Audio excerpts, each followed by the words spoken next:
Әкелердің бөлек екен тұлғасы, анамыздың жанашыры сырласы.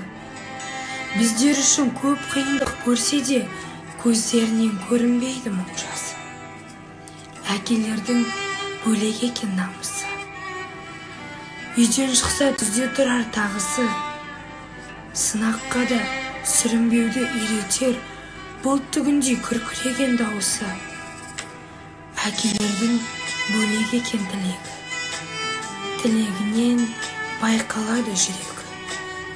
Жұдырықтай жүрегіне сыйып тұр жау қайтарған бабалардың жігері. Әкелердің орны бөлек расында, оған жетпес ешбір байлық асылда. Бар кезінде бағалайық құрметтеп, мәңгі бақ жүре бермес қасың.